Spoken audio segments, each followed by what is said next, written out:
La peur est une force psychologique puissante qui influence nos décisions, nos actions et même notre bien-être général. Elle peut se manifester sous différentes formes: peur de l'échec, peur du rejet, peur de l'inconnu et bien d'autres encore. Lorsqu'elle devient envahissante, elle limite nos opportunités, nous empêche d'explorer notre plein potentiel et contribue à une détérioration de notre estime de soi. Cependant, il est important de comprendre que la confiance en soi n'est pas une qualité innée, mais plutôt un état d'esprit qui se construit avec le temps. Personne ne naît confiant.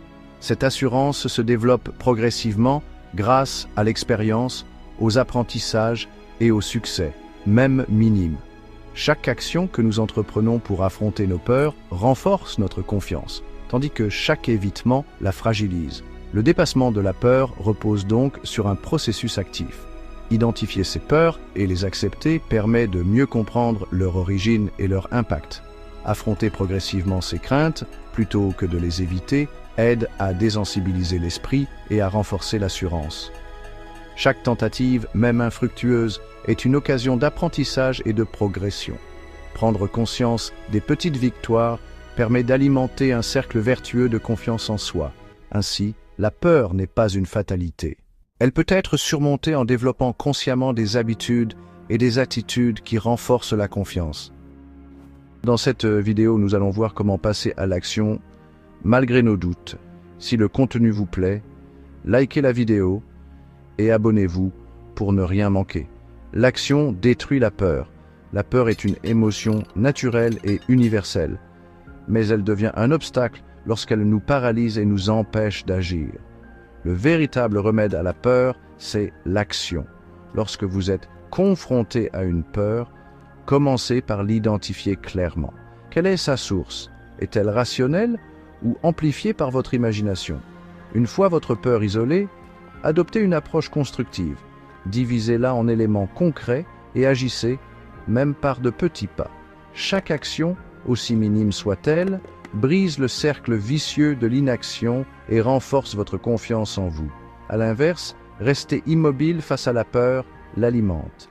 Plus vous hésitez, plus votre esprit crée des scénarios catastrophiques qui finissent par vous convaincre que l'action est impossible. Cette passivité mine votre confiance, renforce vos doutes et vous enferme dans un état d'impuissance. L'action, au contraire, a un effet libérateur et transformateur. Elle vous permet de reprendre le contrôle, de tester vos capacités et de découvrir que vous êtes souvent bien plus capable que vous ne le pensiez. En affrontant vos craintes, même progressivement, vous apprenez à les dompter et à les surmonter. Ainsi, ne laissez pas la peur vous dicter votre conduite.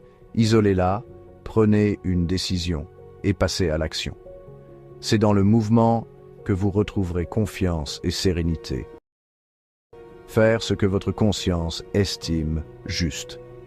Cette phrase met en avant l'importance d'agir en accord avec sa conscience pour éviter le poids de la culpabilité. Développons cette idée en plusieurs axes. Notre conscience est le reflet de nos valeurs, de nos principes et de notre éthique personnelle. Lorsqu'on agit en cohérence avec elle, on évite les conflits internes et le regret. À l'inverse, aller à l'encontre de ce que l'on estime juste peut engendrer un sentiment de culpabilité pesant et destructeur. La culpabilité est une émotion qui peut être utile lorsqu'elle nous pousse à reconnaître nos erreurs et à nous améliorer. Cependant, lorsqu'elle est excessive ou injustifiée, elle devient un poison mental qui nous ronge, nous paralyse et altère notre estime de soi.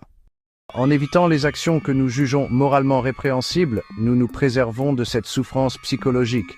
Vivre en accord avec ses valeurs favorise la paix intérieure et la sérénité. Cela permet aussi de renforcer son intégrité et sa confiance en soi. Une personne qui applique ce qu'elle considère juste n'a pas à se tourmenter par la suite, car elle sait qu'elle a agi selon ses principes. Toutefois, il est essentiel d'interroger sa propre conscience et de s'assurer qu'elle est éclairée par la raison et l'empathie. Nos jugements peuvent être biaisés, influencés par l'éducation, la société ou des émotions passagères. L'éthique demande donc un travail constant de réflexion et de remise en question pour s'assurer que ce que l'on considère juste l'est véritablement. Agir selon sa conscience est un moyen puissant de se protéger de la culpabilité et de mener une vie plus sereine. Mais cela implique aussi une responsabilité, celle d'éduquer et d'affiner continuellement cette conscience pour qu'elle nous guide vers des choix réellement justes et non dictés par des préjugés ou des impulsions. Mettez les autres dans leur juste perspective. L'idée de mettre les autres dans leur juste perspective repose sur une prise de conscience essentielle. Malgré nos différences de culture, d'opinion, d'apparence ou de statut, nous partageons bien plus de points communs que nous ne le pensons. Tous les êtres humains ressentent des émotions similaires, la joie, la tristesse, la peur, l'amour, la colère. Peu importe l'endroit où l'on vit, nous cherchons tous la sécurité, l'appartenance et le bonheur. Nos différences de langage, de coutumes ou de croyances sont souvent superficielles par rapport à ces aspirations fondamentales. Nous traversons tous des épreuves, l'enfance, l'apprentissage, les défis personnels et professionnels, la perte d'êtres chers. Ces expériences nous unissent bien plus qu'elles ne nous divisent. Lorsque nous nous souvenons de cela, il devient plus facile de voir l'autre non comme un étranger, mais comme un être humain qui partage les mêmes luttes et les mêmes rêves. Souvent, nous évaluons les autres à travers nos propres filtres, notre éducation, nos expériences, nos biais inconscients. Or, ces jugements sont incomplets, voire erronés. Mettre quelqu'un dans sa juste perspective, c'est accepter que nous ne connaissons pas toute son histoire, que nos différences sont souvent des nuances plutôt que des oppositions. Comprendre que nous avons plus de ressemblances que de différences nous pousse à être plus tolérants, à écouter sans préjugés, à rechercher ce qui nous unit plutôt que ce qui nous sépare. Cela ne signifie pas nier les divergences, mais plutôt les voir comme des facettes enrichissantes d'une même humanité. En adoptant cette vision, nous pouvons interagir avec les autres avec plus de bienveillance et de compréhension, créant ainsi des relations plus authentiques. Quelques applications. Ces 3 techniques sont des principes simples mais puissants pour améliorer votre confiance en vous, votre présence et votre communication dans la vie quotidienne. Voyons comment les appliquer concrètement et pourquoi elles sont efficaces. 1. Asseyez-vous au premier rang.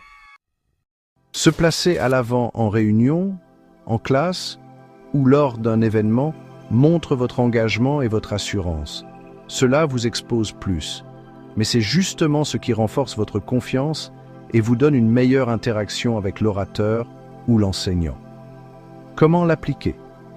Lorsque vous entrez dans une salle, faites un effort conscient pour choisir une place devant. Même si cela vous met mal à l'aise au début, habituez-vous à cette posture proactive. Profitez-en pour être plus attentif, poser des questions et participer activement. Résultat, plus grande visibilité et reconnaissance, meilleure assimilation des informations, renforcement de la confiance en soi en sortant de sa zone de confort. Regardez les gens dans les yeux. Le contact visuel est un puissant outil de communication non verbale. Il dégage de l'assurance, capte l'attention et crée un lien plus fort avec votre interlocuteur. Lorsque vous parlez à quelqu'un, essayez de maintenir son regard quelques secondes de plus que d'habitude. En réunion ou lors d'un entretien, alternez entre les interlocuteurs en maintenant un contact visuel naturel. Si cela vous met mal à l'aise, entraînez-vous devant un miroir ou avec des proches. Résultat, vous paraissez plus confiant et crédible. Meilleure connexion avec les autres. Impact plus fort lorsque vous vous exprimez. Prenez la parole. S'exprimer, même lorsque l'on doute de soi, est essentiel pour être entendu et respecté. Cela développe votre éloquence, votre capacité d'argumentation et votre charisme. Lors d'une réunion, forcez-vous à poser au moins une question ou à donner votre avis. En conversation, exprimez clairement vos idées au lieu d'attendre que l'on vous donne la parole. Pratiquez dans des situations informelles, comme avec des amis ou en famille. Ces 3 actions vous poussent à sortir de votre zone de confort et à affirmer votre présence. Pour conclure, l'action est le meilleur remède contre la peur. Plutôt que de rester paralysé par l'incertitude et le doute, Agir permet de reprendre le contrôle, d'affronter ses craintes et de les surmonter progressivement.